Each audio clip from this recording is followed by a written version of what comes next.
Hollywood filmy news episode కి మీకు స్వాగతం. లేటెస్ట్ గా కొన్ని ఇంట్రెస్టింగ్ హాలీవుడ్ ఫిల్మ్స్ యొక్క అప్డేట్స్ తో పాటు బాక్స్ ఆఫీస్ డీటెయిల్స్ తో పాటు లేటెస్ట్ గా చూసిన ఫిల్మ్ యొక్క రివ్యూ వ్యాలంటైన్స్ డే రోజు యాపిల్ టీవీ నుండి స్కాట్ డైరెక్షన్ గారి డైరెక్షన్ లో వచ్చిన ద గోర్జ్ ఫిల్మ్ చూడడం జరిగింది. ఈ ఫిల్మ్ మీరు కూడా చూడొచ్చా, వర్తా కాదా అంటే ఒరిజినల్ స్క్రిప్ట్ తోటి ఒక రిస్కీయెస్ట్ అటెంప్ట్ అనే చెప్పాలి. బట్ ఓటీటీ కాబట్టి ప్రాబ్లం లేదు. ఇండియాలో చాలా వరకు రెగ్యులర్ ఆడియన్స్ కి మేబీ కనెక్ట్ కావచ్చు. దానికి రీజన్ ఏంటంటే మల్టిపుల్ జానరాస్ ని మిక్స్ చేస్తారు. హారర్, సైఫై, యాక్షన్, దీంతో పాటు రొమాన్స్. యాక్చువల్ గా స్టోరీలోని ఈ రొమాంటిక్ యాంగిల్ ని కూడా ఇంక్లూడ్ చేయడం వ్యాలంటైన్స్ డే గిఫ్ట్ కి మంచిగా ప్రెజెంట్ చేసే విధంగా కొన్ని పోర్షన్స్ బాగానే వర్క్ అయింది అనిపించింది. అంటే ఇది రిస్కీ ఎందుకంటే ఇండియాలో మల్టిపుల్ జానరాస్ మిక్స్ చేయడం మసాలా టైప్ ఆఫ్ జానరా అంటూ ఉంది. బట్ ఫారినర్స్ రిసీవ్ చేసుకునే విధానం కానీ హాలీవుడ్ టైప్ స్టాండర్డ్స్ ప్రకారం అయితే మాత్రం రైటింగ్స్ లో చాలా వరకు ఫ్లాస్ ఉంటాయి. ఈ మల్టిపుల్ జానరాస్ మిక్స్ చేయడం ఆ ప్రాబ్లమే ఫిల్మ్ కూడా ఫేస్ చేసింది. ఇది కూడా చూస్తున్నప్పుడు ఒక వీడియో గేమ్ అడాప్టేషన్ వైబ్స్ వస్తాయి కానీ ఇది కంప్లీట్ గా ఒరిజినల్ స్క్రిప్ట్ అనమాట. నవల్ లేదంటే వీడియో గేమ్ బేస్ చేసుకున్న స్టోరీ కాదు. ఆ ఒరిజినల్ స్టోరీ ప్రకారం బాగుంది, ఐడియా బాగుంది. ఫస్ట్ యాక్ట్ సెటప్ వరకు కాస్త ప్రెడిక్టబుల్ గా ఉన్న డీసెంట్ సెటప్ అని చెప్పొచ్చు. కాకపోతే క్యారెక్టర్స్ థిన్ గా అనిపిస్తాయి. వెంటనే ప్రొసీడింగ్స్ అన్ని కూడా నార్మల్ గా వెళ్ళిపోతాయి. కానీ Miles Teller and Anya Taylor Joy casting అనేది మంచి న్యాచురల్ కెమిస్ట్రీ జనరేట్ అవడం కన్విన్సింగ్ గా వెళ్ళిపోద్ది. అంటే ఎక్కువ టైం తీసుకోరు, ఫాస్ట్ గా మూవ్ అవుతుంటుంది. ఒక మిడ్ పాయింట్ టర్న్ యొక్క రివీల్ జరిగిపోద్ది. అక్కడే ఫిల్మ్ లో ఉన్న మెయిన్ మిస్టరీ సస్పెన్స్ యొక్క పొటెన్షియల్ ని పాడు చేసిన వైబ్ వస్తుంది అనమాట. ఫైనల్ యాక్ట్ గురించి కొన్ని ఇంట్రెస్టింగ్ సస్పెన్స్ ఎలిమెంట్స్ ని ముందుగానే రివీల్ చేసిన వైబ్ వచ్చింది. ఆ ఒక్క తప్పు జరగకపోతే రిమైనింగ్ ప్రొసీడింగ్స్ అన్ని కూడా అన్ప్రెడిక్టబుల్ గా బాగా వర్క్ అయ్యి ఉండవు అనమాట. To be honest multiple genres ని మిక్స్ చేయడం అంటే అంత పర్ఫెక్ట్ గా కన్విన్సింగ్ గా రైటింగ్స్ ఉండడం అనేది చాలా రేర్ కేసెస్ లో జరుగుతుంది. సో ఇది అంత పెద్ద ప్రాబ్లం లా అనిపించదు. రెగ్యులర్ ఆడియన్స్ టైం పాస్ గా చూసే ఆడియన్స్ కి కూడా నార్మల్ గానే అనిపిస్తుంది. కాకపోతే ఫిల్మ్ లో ఉన్న స్కోప్ అంతవరకు. ఈ సైఫై జానరాలో ఎన్నో ఫిల్మ్స్ చూసేసిన హాలీవుడ్ ఫిల్మ్ లవర్స్ కి, హాలీవుడ్ లో ఎన్నో చూసిన ఆడియన్స్ కి అయితే మాత్రం ఈ ప్రొసీడింగ్స్ అన్ని ప్రిడిక్టబుల్ గానే ఉంటాయి. అవేమీ కూడా టచ్ లేని ఆడియన్స్ కి మాత్రమే కాస్త ఎక్సైటింగ్ గా అలా వెళ్తుంది. బిగ్గెస్ట్ డ్రాబ్యాక్ ఏంటంటే స్కాట్ డైరెక్షన్ లాంటి డైరెక్టర్ ఎంచుకొని హారర్ పొటెన్షియల్ ఉన్న ఎలిమెంట్స్ ని ప్రాపర్ గా యూజ్ చేసుకోకపోవడం అనేది షాకింగ్ అనమాట. ఎందుకంటే ఆయన ఇంతకు ముందు సినిస్టర్ ద బ్లాక్ ఫోన్ లాంటి ఫిల్మ్స్ ని డైరెక్ట్ చేశారు. హారర్ పొటెన్షియల్ మీద ఆయనకంటూ ఒక గ్రిప్ సాలిడ్ గా ఉంది. డాక్టర్ స్ట్రేంజ్ 1 లోని హారర్ స్కోప్ లేనప్పటికీ ఆయన డైరెక్షన్ పొటెన్షియల్ మనకు తెలుసు. అది క్లియర్ గా చాలా చోట్ల వాడుకోవాల్సిన మెయిన్ పొటెన్షియల్ ని మిస్ చేసిన ఫీలింగ్ వచ్చింది. ఆయన నుండి మెచ్చుకోవాల్సిన ఎలిమెంట్ ఏంటి అంటే ప్రొసీడింగ్స్ అనేవి ఎక్స్ట్రాగా వెళ్ళకపోయినా క్యారెక్టర్స్ థిన్ గా ఉన్నప్పటికీ ఎంగేజింగ్ గా తీయడంలోని స్టోరీ టెల్లింగ్ లో మెయిన్ పోర్షన్ వీళ్ళిద్దరి కాస్టింగ్ అనేది ఆ కెమిస్ట్రీ రొమాంటిక్ యాంగిల్ చాలా న్యాచురల్ గా కుదరడం, ఆ సెట్ పీసెస్ అనేవి చాలా న్యాచురల్ గా ఉండడం, సినిమాటోగ్రఫీ కానీ ఆ కలర్ గ్రేడింగ్ టేకింగ్ వరకు న్యాచురల్ గా మంచి ఇంప్రెసివ్ వర్క్ కనిపిస్తుంది అనమాట. ఆ డిజైనింగ్ కానీ ఆ సెట్ పీసెస్ కానీ ఏదో రిమైనింగ్ పాత ఫిల్మ్స్ ని కంప్లీట్ గా మిక్స్ కొట్టినట్టు ఒరిజినాలిటీ మిస్ చేసిన ఫీలింగ్ ఎక్కడ కూడా రాలేదు. సో ఆ డిజైనింగ్ కి ఆ వర్క్ అయితే మాత్రం మెచ్చుకోవచ్చు టేకింగ్ పరంగా. సో రెగ్యులర్ ఆడియన్స్ అయితే కంప్లీట్ గా చూసేయచ్చు, ఏ ప్రాబ్లం లేదు, ఎంటర్టైనింగ్ గా ఉంటుంది. వ్యాలంటైన్స్ డే టైం నుండి చూసినా సరే వాళ్ళకి మంచి ఆ వైబ్ అయితే మ్యాచ్ అవుతుంది అనమాట. ఇకపోతే ఫిల్మ్ లవర్స్ కి యావరేజ్ వాచ్ అనిపిస్తుంది అనమాట. కొన్ని ఎలిమెంట్స్ తప్పించి అంత ఇంప్రెసివ్ గా ఈ సైఫై జోనర్లో కొత్తగా ఏమో చూసిన ఫీలింగ్ కానీ ఈ ఒరిజినల్ స్క్రిప్ట్ లోని ఆ ఎలిమెంట్స్ ని పర్ఫెక్ట్ గా వాడుకున్న ఫీలింగ్ రాదు. ఫైనల్ గా ఫిల్మ్ కి నేను ఇస్తున్న రేటింగ్ హాలీవుడ్ స్టాండర్డ్స్ బట్టి ఎన్నో ఈ టైప్ ఆఫ్ ఫిల్మ్స్ చూసిన ఆడియన్స్ కి 7/10. అలా కాకుండా రెగ్యులర్ ఆడియన్స్ కి ఇంకా బెటర్ ఎంటర్టైన్మెంట్ గా కూడా అనిపిస్తుంది. సో మొత్తానికి నా రివ్యూ మీకు క్లియర్ గా అర్థమైంది అనుకుంటా. ఇక బాక్స్ ఆఫీస్ పరంగా వికెట్ అయితే మాత్రం 727 మిలియన్స్ ని రీసెంట్ టైమ్స్ లో కాస్త నెంబర్స్ ఎక్స్ట్రాగా యాడ్ అయ్యాయి. ఎందుకంటే ఆస్కార్ కి నామినేట్ అయ్యి బాగా హిట్ అయ్యి పాపులర్ కావడంతో చాలా ఇంటర్నేషనల్ కంట్రీస్ లోని రిలీజ్ కూడా జరగడం కాస్త ప్లస్ అయింది సినిమాకి. ఈ రిలీజ్ అవబోయే కంటిన్యూషన్ పార్ట్ 2కి కూడా పిచ్చ హైప్ ఉంది. కాకపోతే డొమెస్టిక్ గా కాకుండా ఇంటర్నేషనల్ గా కాస్త సపోర్ట్ చేసిన 1 బిలియన్ దాటడమే కాదు ఇంకా ఎక్స్ట్రా నెంబర్స్ వస్తాయి. ఇక మోవానా 2 కూడా కాస్త నెంబర్స్ ఎక్స్ట్రాగా యాడ్ చేసుకుంది. $1.045 బిలియన్ ని ఇప్పటిదాకా కలెక్ట్ చేసింది. అంతే, కంప్లీట్ రన్ అయిపోయినట్టే. బాగానే బాక్స్ ఆఫీస్ దగ్గర బ్లాక్ బస్టర్ అయినప్పటికీ ఇంకా గట్టి పొటెన్షియల్ ని మిస్ చేసుకుందని చెప్పాలి. కాంపిటీషన్ తో పాటు యునానిమస్ టాక్ కూడా మిస్ కావడం. Even Mufasa the lion king కూడా యునానిమస్ టాక్ రాలేదంటే రివ్యూస్ అయితే మాత్రం మిక్స్డ్ గా వచ్చినప్పటికీ బాక్స్ ఆఫీస్ దగ్గర కాస్త పొటెన్షియల్ అయితే మాత్రం లాంగ్ రన్ లోని బాగానే చూపించగలిగింది. మొన్నటి ఆ వీక్ తోటి కంప్లీట్ గా రన్ అయిపోయింది అనుకున్నప్పటికీ ఇంకా నెంబర్స్ ఎక్స్ట్రాగా ఈ సినిమాకి యాడ్ అవుతున్నాయి. ఇప్పటిదాకా వరల్డ్ వైడ్ గా 688 మిలియన్స్ ని కలెక్ట్ చేసిన ఈ సినిమా మరి 700 మిలియన్స్ కి వెళ్తుందో లేదో తెలియదు కానీ ఇప్పటిదాకా లాంగ్ రన్ ని బాగానే లాక్ వచ్చిందని చెప్పాలి. ఇక సోనిక్ 3 కూడా ఈ ఫ్రాంచైజ్ లోని హైయెస్ట్ గ్రోసర్ గా నిలిచింది. క్లాస్ లోకి కాంపిటీషన్ గా వచ్చినప్పటికీ ఫిల్మ్ కి యునానిమస్ రివ్యూ స్టాక్ రావడంతో చాలా వరకు రెగ్యులర్ ఆడియన్స్ నుండి సపోర్ట్ అండ్ ఈ ఫ్రాంచైజ్ బూస్టప్ అనేది మెల్లిగా జరుగుతుంది అనమాట. వరల్డ్ వైడ్ గా 479 మిలియన్స్ కలెక్ట్ చేసింది. క్లాష్ గానీ కాంపిటీషన్ లేకపోతే ఇంకా గట్టి స్కోప్ ఉన్నట్టు క్లియర్ గా అర్థమవుతుంది. ఇక ప్రీవియస్ టైం మనం మాట్లాడుతున్నప్పుడు నెజా 1 బిలియన్ స్కోప్ అని క్లియర్ గా అర్థమైంది. కానీ తర్వాత 2 బిలియన్స్ కూడా వెళ్ళొచ్చని ప్రిడిక్షన్స్ అనిపించాయి. ఎందుకంటే రన్ ఏమాత్రం కూడా స్లో అవ్వట్లేదు అనమాట. టికెట్ సేల్స్ కూడా ఒకే ఒక రోజులో కూడా 2 crore 1 crore ఫుట్ ఫాల్స్ అనేవి ఈజీగా తిరుగుతున్నాయి టికెట్స్. ఆ రేంజ్ డిమాండ్ చైనాలో ఈ ఫిల్మ్ కి కనిపిస్తుంది. చైనీస్ బాక్స్ ఆఫీస్ గురించి మీకు ఇంతకు ముందు చెప్పినట్టు ఇంటర్నేషనల్గా చాలా వరకు హాలీవుడ్ అంత పాపులర్గా ఇంటర్నేషనల్ కంట్రీస్ని టార్గెట్ చేయరు. కానీ చైనాలో వాళ్ళకున్న మార్కెట్ ప్రకారం చాలా ఫిలిమ్స్ ఆల్మోస్ట్ 1 బిలియన్ దగ్గరికి ఇంతకు ముందే వచ్చేసాయి. సో ఈ ఫిలిం 1 బిలియన్ మార్క్ని మొదటిసారి అచీవ్ చేయడం మాత్రమే కాదు, ఇప్పుడు రన్ బట్టి 2 బిలియన్స్ని కూడా ఈ ఫిలిం కలెక్ట్ చేసే పొటెన్షియల్ క్లియర్గా కనిపిస్తుంది అనమాట. వరల్డ్ వైడ్గా $1.650 బిలియన్ ని కలెక్ట్ చేసిన ఈ సినిమా ఆల్రెడీ చాలా హాలీవుడ్ ఫిల్మ్స్ యొక్క రికార్డ్స్ని బ్రేక్ చేసేస్తుంది. అండ్ యానిమేటెడ్ ఫిల్మ్స్ రికార్డ్స్లోని ఫ్రోజన్ 2 మాత్రమే కాదు, ఇన్సైడ్ అవుట్ 2 యొక్క రికార్డ్ని దాటడం మాత్రమే కాదు, ఫస్ట్ టైం ఒక యానిమేటెడ్ ఫిలిం 2 బిలియన్ మార్క్ ని టచ్ చేయడం కూడా ఈ చైనా కంట్రీ తోటి ప్రూవ్ అవుతుంది అనమాట. ఇన్సైడ్ అవుట్ 2 $1.7 బిలియన్ ని కలెక్ట్ చేయడమే ఒక సెన్సేషన్ అనుకున్నప్పటికీ ఈ ఫిలిం 2 బిలియన్స్ అంటే అది కూడా హాలీవుడ్ ఇంటర్నేషనల్ కంట్రీస్ ని టార్గెట్ చేయకుండా అలోన్ గా చైనాలోనే ఈ రికార్డ్ 2 బిలియన్స్ అంటే అది ఏ కంట్రీకి కూడా మళ్ళీ పాసిబుల్ కాదు. ఎందుకంటే టికెట్ సేల్స్ కూడా దాదాపుగా 30 crore ఫుట్ఫాల్స్ వరకు వెళ్ళిపోతున్నాయి అనమాట. అలోన్గా ఇండియా కన్నా కాస్త పాపులేషన్ తక్కువైనప్పటికీ ఈ ఓటీటీ ఎరాలోని 6 crore 7 crore టికెట్ సేల్స్ తగ్గడమే ఇండియాలో చాలా కష్టం. రేర్ ఫిట్, అన్ని టైప్ ఆఫ్ ఆడియన్స్ ని టార్గెట్ చేస్తే గానీ కుదరదు.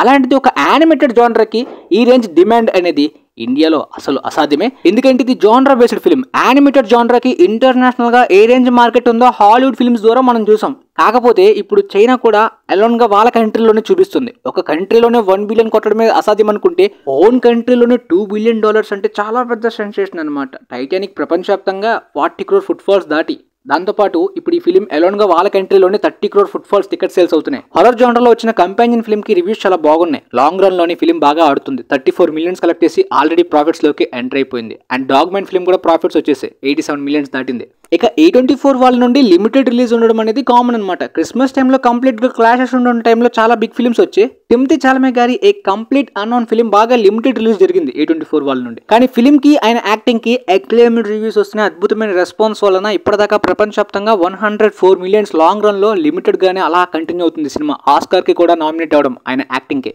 తిమ్మతి చాలమే గారికి వాంకా 600 మిలియన్స్ దాటితే డ్యూన్ 2 700 మిలియన్స్ దాటింది. ఇప్పుడు ఇది A24 వాళ్ళ హైయెస్ట్ గ్రాసింగ్ ఫిల్మ్స్ లోని top 3rd or top 2nd place film అనుకుంటా. తర్వాత వీలైతే పోస్ట్ కూడా పెడతాను A24 వాళ్ళ ఫిల్మ్స్ లో హైయెస్ట్ గ్రాసింగ్ ఫిల్మ్స్ ఎంత కలెక్ట్ చేసి అనేది. ఆయన కెరీర్ జర్నీకి మాత్రం బాగా యూజ్ అవుతున్నాయి. ఇక ఆ తర్వాత captain America Brave new world, ఈ ఫిల్మ్ యొక్క బ్రేక్ ఈవెన్ టార్గెట్ గురించి ఇంతకు ముందు మీకు చెప్పేసాను. ఆ వీడియో మిస్ అయితే ఛానల్లో ఉంది, వెళ్ళి చూడండి.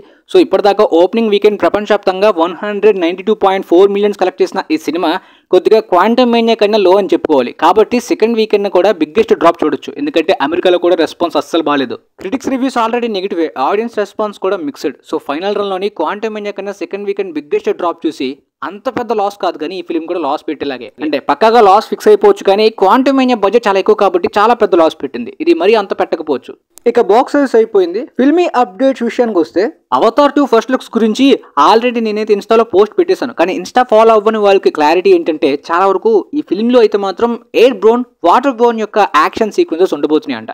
ఎయిర్ బోర్న్ అంటే ఎయిర్ క్రాఫ్ట్స్ యూజ్ చేసేలాంటి కంప్లీట్గా aerial action sequences and underwater sequences గురించి వాటర్ బోర్న్ లోని ఒక బిగ్గెస్ట్ ఎక్విప్మెంట్ ని కూడా క్రియేట్ చేసి ఈ బ్యాటిల్ అనేది ఎవర్ గ్రీన్ గా క్లాసిక్ గా ఎప్పటికీ గుర్తుండిపోయే రేంజ్ లో బిల్డ్ చేస్తున్నారంట. అంటే అండర్ వాటర్ అండ్ మొత్తం ఏరియల్ యాక్షన్ సీక్వెన్సెస్ లోని ఆ ఎయిర్ బోర్న్ సీక్వెన్సెస్ అంతా కూడా. దాంతో పాటు కంప్లీట్ గా డిఫరెంట్ వరల్డ్ ద యాష్ సిటీని కూడా ఫస్ట్ లుక్ అయితే రివీల్ చేశారనమాట.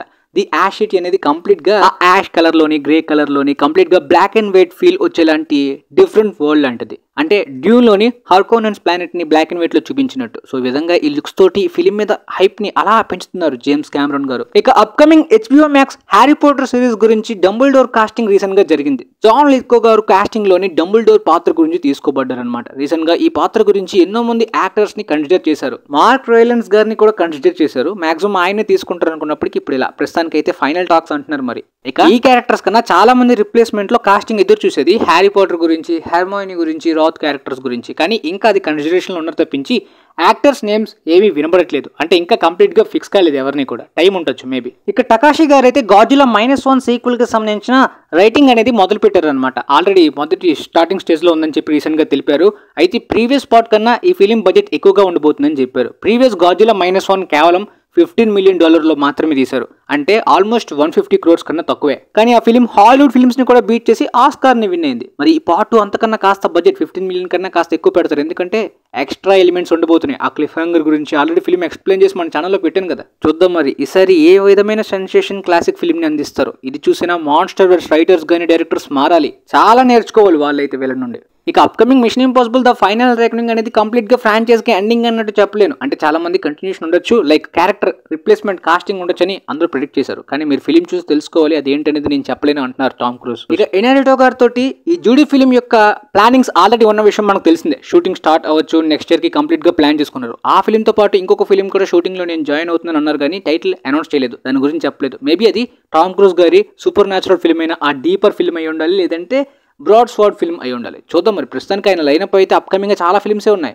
ఇక నెక్స్ట్ ఇయర్ రిలీజ్ అవబోయే house of the dragon season 3లోని the battle of the gullet shooting అయితే ప్రస్తుతానికి జరుగుతుందంట. నవల్లో చాలా మందికి ఈ బ్యాటిల్ గురించి కాస్త ఐడియా ఉండొచ్చు అనమాట. ఇప్పటిదాకా వెస్ట్రోస్ హిస్టరీలోనే ఇంత వైలెంట్ బ్యాటిల్ అనేది ఎప్పుడు జరగలేదంట. అంతే వైలెంట్ R-rated గోర్ వైలెన్స్ తోటి ఈ యాక్షన్ బ్యాటిల్ సీన్ అయితే మాత్రం తీస్తున్నట్టు రీసెంట్గా రిపోర్ట్స్ తెలిపారు. మరి అప్కమింగ్ గా నెక్స్ట్ ఇయర్ రాబోయే హౌస్ ఆఫ్ ది డ్రాగన్ చూద్దాం గేమ్ ఆఫ్ థ్రోన్స్ ప్రీవియస్ లెగసీని మ్యాచ్ చేస్తుందా లేదా అనేది. ఎందుకంటే సీజన్ 2 కాస్త డౌన్ అయిన ఫీలింగ్ నాకు అనిపించింది. సీజన్ 1 నచ్చింది కానీ సీజన్ 2 కాస్త డౌన్ అయింది. సో మరి సీజన్ 3 రైజ్ అవుతుందో లేదో చూద్దాం.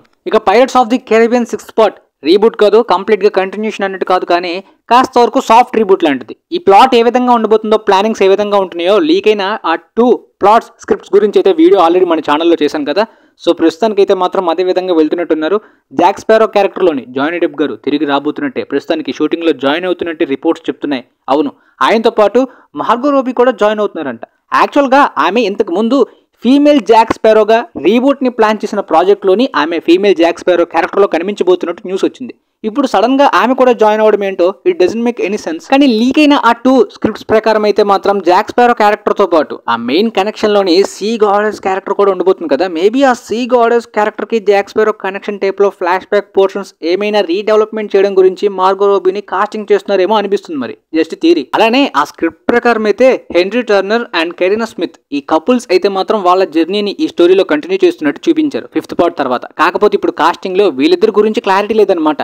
ప్రీవియస్ ఓల్డ్ క్యారెక్టర్స్ అయిన నైట్లీ మరియు ఆర్లాండో బ్లూమ్ వీళ్ళిద్దరు కూడా కాస్టింగ్ లో జాయిన్ అవుతున్నట్టు కూడా రిపోర్ట్స్ చెప్తున్నారనమాట. ప్రస్తుతానికి మరి చూద్దాం ఈ రిపోర్ట్స్ లో ఎంతవరకు తర్వాత కంప్లీట్ క్లారిటీ రావచ్చు. మేబీ ఆ కపుల్స్ ని ఈ 2 క్యారెక్టర్స్ తో రిప్లేస్మెంట్ చేస్తున్నారా, లేదంటే ఆ ఫస్ట్ డ్రాఫ్ట్ సెకండ్ డ్రాఫ్ట్ కాకుండా ఇంకొక థర్డ్ డ్రాఫ్ట్ ని కూడా స్క్రిప్ట్ లో కొన్ని చేంజెస్ చేశారా లేదా అనేది తర్వాత కంప్లీట్ డీటెయిల్స్ మనకి రావచ్చు. ప్రస్తుతానికైతే నాకు తెలియదు కాబట్టి చెప్పట్లేదు, కానీ నాకు తెలిసిన ఆ లీక్ అయిన స్క్రిప్ట్ డీటెయిల్స్ అయితే ఆల్రెడీ మన ఛానల్లోనే పెట్టేశాను అనమాట. సో మీకైతే pirates of the Caribbean upcoming film గురించి క్లారిటీ వచ్చింది.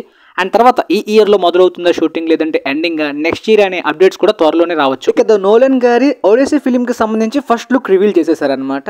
మ్యాట్ డేమోన్ ఒడిసెస్ పాత్రలో కనిపించబోతున్నట్టు అఫీషియల్ గా రివీల్ చేశారు. అసలు యాక్చువల్ గా మ్యాట్ డేమోన్ గారి బర్త్డే తర్వాత ఈ Christopher Nolan and Matt Damon గారి ఫిల్మ్ కాంబో అయితే న్యూస్ వచ్చిందనమాట.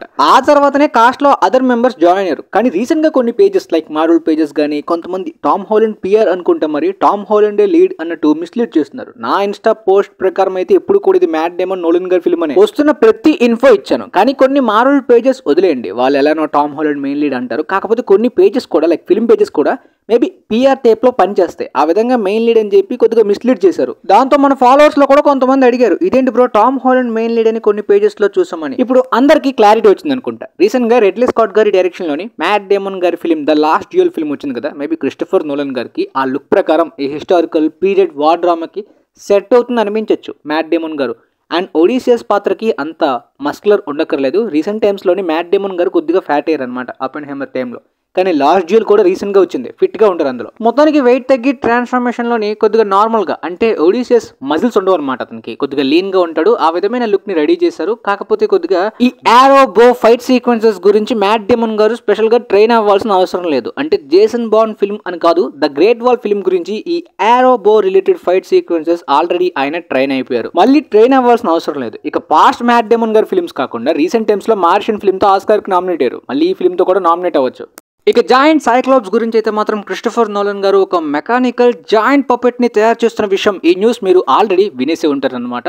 అంటే యాక్చువల్గా ఈ మిథలాజికల్ క్రియేచర్స్ గురించి చాలా పెద్ద పెద్ద సీజీని వాడతారు అనుకున్నప్పటికీ క్రిస్టోఫర్ నోలన్ గారు ప్రాక్టికల్ గానే నెస్టో కేవ్ లోని ఆ ప్రాపర్టీకి ఆ లొకేషన్ కి ఏమాత్రం డ్యామేజ్ అవ్వకుండా కేర్ తీసుకునే విధంగా ఆ కేవ్ లోనే ఈ పప్పెట్ ని బిల్డ్ చేశారంట. సో క్లియర్ గా ఆయన సీజీని ఎందుకు అవాయిడ్ చేస్తున్నారంటే ఆ ఆర్టిఫిషియల్ వైపు కాకుండా ప్రాక్టికల్ ఫీల్ రావడం కోసం, తర్వాత విజువల్ ఎఫెక్ట్స్ ఎక్స్ట్రాగా యాడ్ చేసి ఆ బెస్ట్ ఎక్స్పీరియన్స్ థియేటర్స్ లో. సో నోలన్ గారి వర్క్ అదే విధంగా ఫాలో అవుతున్నారు. ఇక ఫైనల్ గా సైబర్ పంక్ అనే ఆ పాపులర్ వీడియో గేమ్ గురించి అయితే మాత్రం చాలా మందికి తెలిసిందే. ఇప్పుడు ఈ సైబర్ పంక్ మూవీ డెవలప్మెంట్ గురించి రీసెంట్ గా రిపోర్ట్స్ వస్తున్నాయి. చాలా మంది కియాను రీవ్స్ నే ఈ ప్రాజెక్ట్ కి తీసుకోండి అని ఎప్పటి నుండో ఫ్యాన్స్ అయితే అనుకుంటున్నారు. కాకపోతే ఇప్పుడు ట్విస్ట్, ఇద్రిస్ ఎల్బా గారు ఈ ప్రాజెక్ట్ ని ప్రస్తుతానికి ప్రొడక్షన్ లోని రైట్స్ లో ఇన్వాల్వ్ అయినట్టున్నారు. ఈయన ఇప్పుడు ఇది ఫిల్మ్ గా తీద్దామని డెవలప్మెంట్ ప్లానింగ్ లో ఉన్నారంట. చూద్దాం మరి ఏమవుతుందో. మీకైతే ఈ అప్డేట్స్ అన్ని క్లారిటీగా అర్థమే అనుకుంటున్నాను. వీలైతే ఈ వీడియోని మీ ఫ్రెండ్స్ లో ఉన్న వాళ్ళకి కూడా షేర్ చేయండి. మేబీ వాళ్ళకి కూడా యూజ్ అవ్వచ్చు అనుకుంటున్నాను. And thanks for watching guys.